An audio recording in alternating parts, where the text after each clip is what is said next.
കൊലുമ്പൻ കാട്ടിയ വഴിയിലെ ഇടുക്കി 72. ഇടുക്കി ഇന്നത്തെ പോലെയല്ല.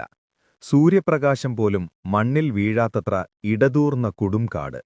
ആനയും പുലിയും വിഹരിക്കുന്ന ആ കാടിന്റെ മുക്കും മൂലയും അറിയാവുന്ന ഒരാളുണ്ടായിരുന്നു. ചെമ്പൻ കൊലുമ്പൻ. ഊരാളി ഗോത്രത്തിലെ ആ കാരണവർക്ക് കാട് വെറുമൊരു സ്ഥലമായിരുന്നില്ല, അതൊരമ്മയായിരുന്നു.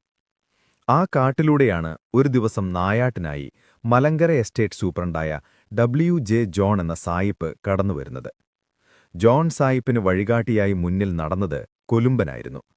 കാട്ടിലെ അത്ഭുതങ്ങൾ ഓരോന്നായി സായിപ്പിന് കാണിച്ചു കൊടുക്കുന്നതിനിടയിൽ കൊലുമ്പൻ അദ്ദേഹത്തെ ഒരു പ്രത്യേക സ്ഥലത്തെത്തിച്ചു. കുറവൻ, കുറത്തി എന്നീ രണ്ട് കൂറ്റൻ മലകൾ. അവയ്ക്കിടയിലൂടെ അലറി വിളിച്ചൊഴുകുന്ന പെരിയാർ നദി. ആ മലയിടുക്കിൽ നിന്ന് താഴേക്ക് നോക്കിയ ജോൺ സായിപ്പ് അത്ഭുതപ്പെട്ടുപോയി.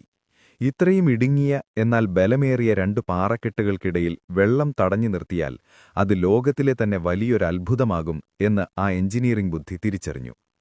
ഇവിടെ ഒരു അണക്കെട്ട് പണിതാൽ കേരളത്തിന്റെ ഭാവി തന്നെ മാറും. സായിപ്പിന്റെ ആ ചിന്തയ്ക്ക് വിത്തുപാകിയത് അദ്ദേഹത്തെ ആ മലയിടുക്കിലേക്ക് കൂട്ടിക്കൊണ്ടുപോയ കൊലുമ്പനായിരുന്നു.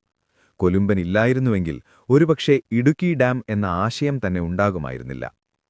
ജോൺ സായിപ്പ് റിപ്പോർട്ടുകൾ സമർപ്പിച്ചെങ്കിലും സ്വാതന്ത്ര്യലബ്ധിക്ക് ശേഷം വർഷങ്ങൾ ഒരുപാട് കഴിഞ്ഞാണ് ആ സ്വപ്നം യാഥാർത്ഥ്യത്തിലേക്കടുക്കുന്നത്.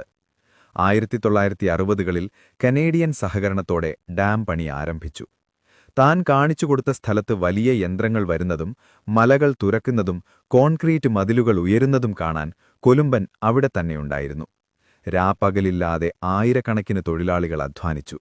ഏഷ്യയിലെ തന്നെ ആദ്യത്തെ ആർച്ച് ഡാം രൂപം കൊള്ളുന്നത് ആ ഗോത്രകാരണവർ കൗതുകത്തോടെയും അഭിമാനത്തോടെയും നോക്കിനിന്നു. കാടിന്റെ നിശബ്ദതയെ ഭേദിച്ചുകൊണ്ട് വികസനത്തിന്റെ ആരവമുയർന്നു.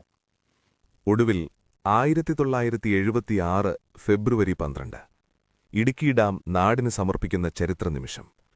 പ്രധാനമന്ത്രി ഇന്ദിരാഗാന്ധി ഡാം ഉദ്ഘാടനം ചെയ്യുമ്പോൾ ഒരു നാടിന്റെ ജനത മുഴുവൻ മനസ്സിൽ കൊലുമ്പന് നന്ദി അർപ്പിക്കുകയായിരുന്നു. വലിയ ബിരുദങ്ങളോ ശാസ്ത്രജ്ഞാനമോ ഇല്ലെങ്കിലും തന്റെ അനുഭവസമ്പത്തുകൊണ്ട് ഒരു നാടിനെ മുഴുവൻ പ്രകാശിപ്പിക്കാൻ കൊലുമ്പന് കഴിഞ്ഞു. ഇടുക്കിയുടെ ചരിത്രം എപ്പോഴെഴുതിയാലും അതിലെ ആദ്യത്തെ അധ്യായം ചെമ്പൻ കൊലുമ്പൻ എന്ന ആ മഹാത്മാവിന്റേതു മാത്രമായിരിക്കും.